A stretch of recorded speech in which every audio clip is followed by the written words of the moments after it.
Olá, senhoras e senhores, vamos a mais uma aula do nosso curso de sistemas de vídeo. Hoje vamos falar sobre os padrões de TV digital. Meu nome é Arthur e essa já é a penúltima aula do nosso curso. Vamos aos slides. Então, começando, essa TV digital que nós falamos, nós já falamos um pouquinho sobre a televisão em si, o aparelho, a codificação digital.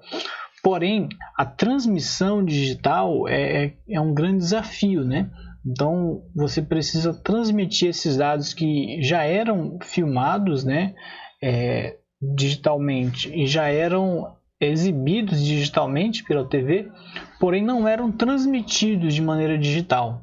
Então havia uma perda muito grande na qualidade de vídeo quando a gente falava de TV aberta. Existiam outros meios que já usavam a tecnologia digital, os próprios que a gente usava vídeos pela internet. Você tem também as mídias digitais, que era o Blu-ray, o DVD. Você tinha também a TV a cabo, que já tinha um sinal digital, mas faltava a TV aberta ter esse sinal digital, E ela é muito superior, à TV analógica, é claro. Tem uma definição maior, é mais imune a ruídos, tem a funcionalidade da gente ter a mobilidade, a multiprogramação, E é gratuito, grande vantagem. Então, no mundo todo existem alguns padrões de TV, alguns protocolos que são usados para esse tipo de TV. Basicamente o primeiro deles foi dos Estados Unidos, que é o ATSC. Tem o padrão europeu, que é muito usado no mundo todo, que é o DVB. Tem o padrão chinês, que ainda está sendo desenvolvido até hoje, que é o DTMB. E o padrão japonês, que é o ISDBT. Aí a gente vai falar sobre eles e especialmente sobre esse último, que foi o escolhido pelo Brasil, como padrão para a nossa TV digital. Então, o primeiro é o dos Estados Unidos, o ATSC. Esse padrão ele já foi desenvolvido desde a década de 80, e foi implantado lá em 1998, nos Estados Unidos.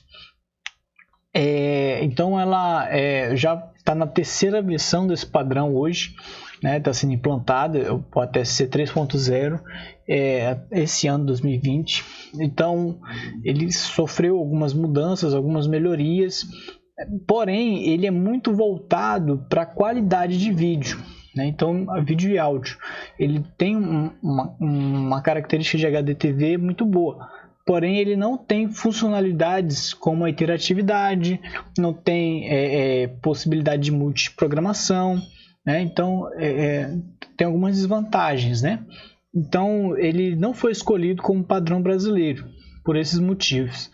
Em contrapartida, ele é usado há bastante tempo nos Estados Unidos, como a gente falou, também no Canadá, no México e na Coreia do Sul.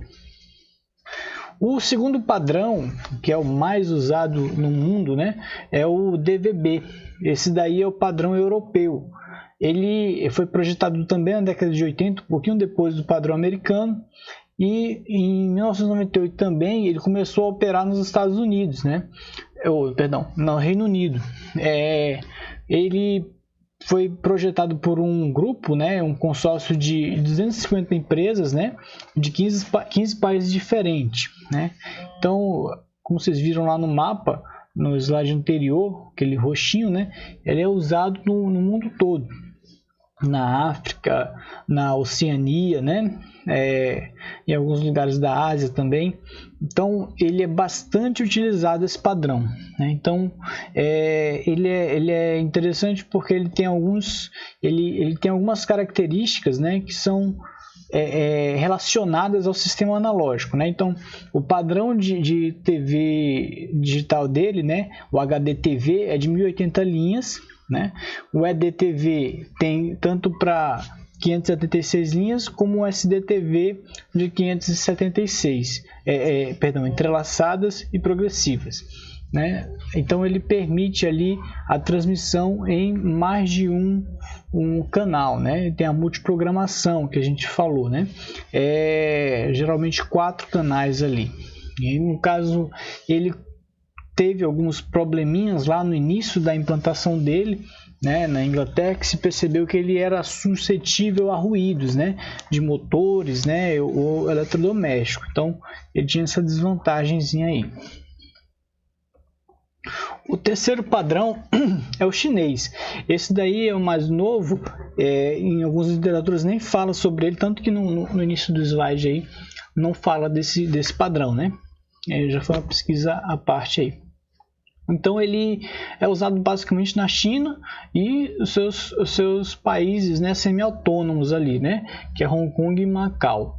Ele foi testado inicialmente nas Olimpíadas lá de Pequim, e hoje ele ainda está em desenvolvimento, ainda tem algumas coisas que não são definidas lá nesse padrão, né? Então alguns países deixaram de usar, né, de trabalhar com a China nesse sentido de desenvolvimento.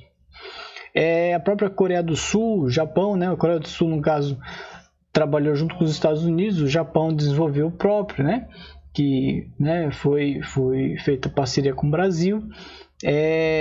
Então, no caso aí, ele está restrito ali praticamente à China, aos países semi-autônomos, e Cuba também usa esse padrão aí. O ISDB, esse daí é o japonês, né?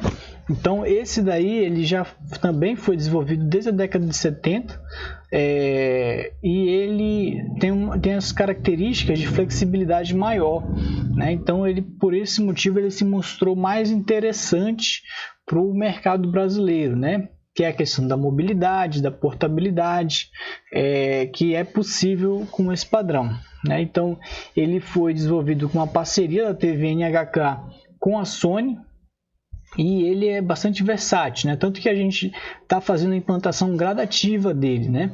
Nós não estamos implantando ele integralmente aqui no Brasil, né? Por exemplo, algumas características ainda não estão sendo utilizadas, né? Como a parte de interatividade, né? Da TV digital. Ainda não estamos usando aqui no Brasil, né? Mas existe perspectiva futura aí para ser usado.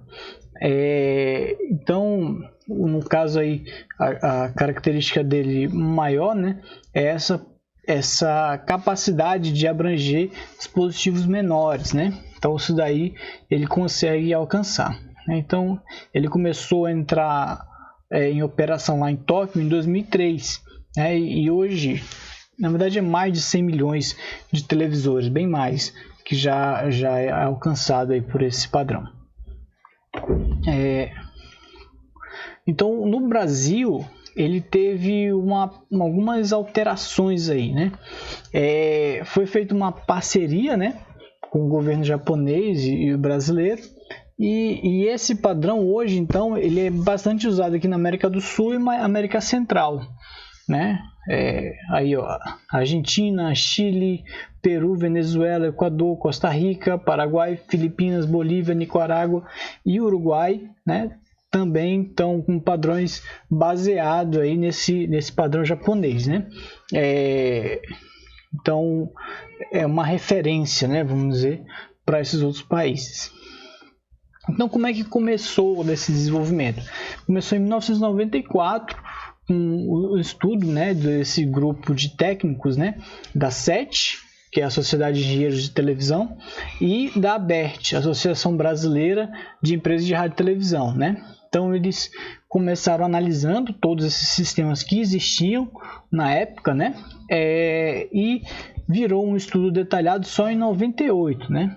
Aí foram feitos testes que chegou-se, né, a verificar que a qualidade dos sistemas ATSC e DVB não eram tão boas quanto o ISDB, né?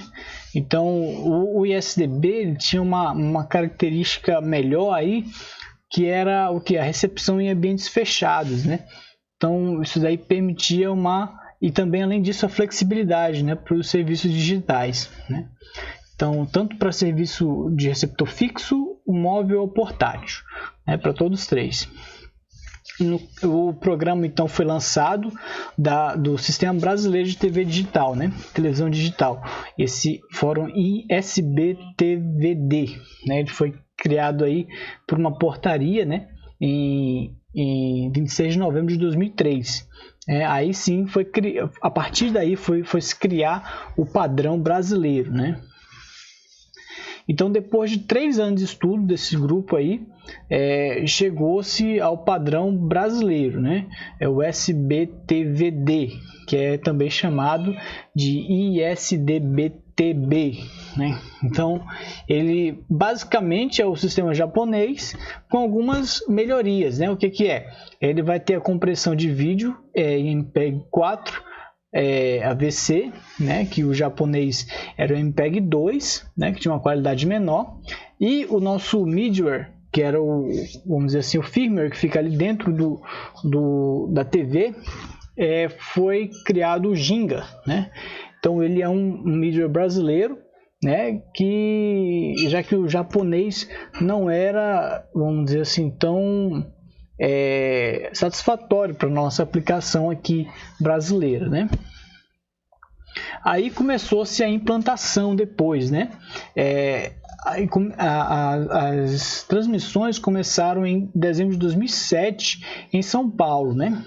Aí até março de 2010 o sistema já tinha sido implantado aí em várias capitais brasileiras, né? Manaus e outras grandes cidades.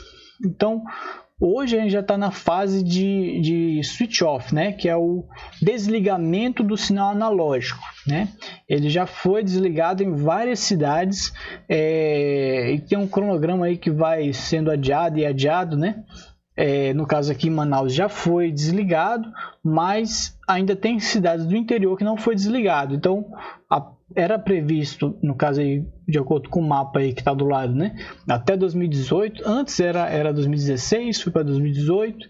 Hoje já está, acho que até 2023 aí já tem cidades previstas. Mas é porque existe uma lei que diz que para se desligar, né, esse sinal, a gente precisa ter 90% de alcance da TV digital, né? Ou seja, 90% dos lares tem que ter já a TV digital, só aí que pode ser desligada a TV analógica. Então, em alguns lugares, né, muitas cidades, eles não alcançam essa meta e não fazem o desligamento do sinal analógico. Aí algumas características técnicas, né, do nosso sistema de TV digital, né? Qual é a modulação que ele usa aí? É essa BST ou FDM. Então ela é uma modulação um pouco complexa, né? Se desse tempo a gente faria um estudo aí detalhado sobre ela em outro momento, mas ela basicamente trabalha aí com divisão de frequência, né? Aí as faixas de frequência, né, que vai ser usado, pode ser tanto o VHF quanto o HF, né? Tem uma região do espectro bem definido lá, que eu estou dando só as linhas gerais, tá? Que a gente vai falar depois. A arquitetura, né, ela é segmentada, né, no caso aí para fixo e móvel tem 13 segmentos e para aplicações portáteis apenas um. A taxa de atualização de imagem, né, em fixo e móvel, ela pode chegar a 60 frames por segundo e para aplicações portáteis é 30, né? Isso daí lá no Japão era 15. A largura do canal é de 6 MHz. O sistema de compressão de áudio é o MPEG 4, né? Aí tem as suas variações e de vídeo também. Então a gente, como vê aqui que é bem recorrente, né, o sistema de compressão de áudio e vídeo MPEG 4, esse daí vai ser o conteúdo na nossa última disciplina, na nossa última aula, tá bom?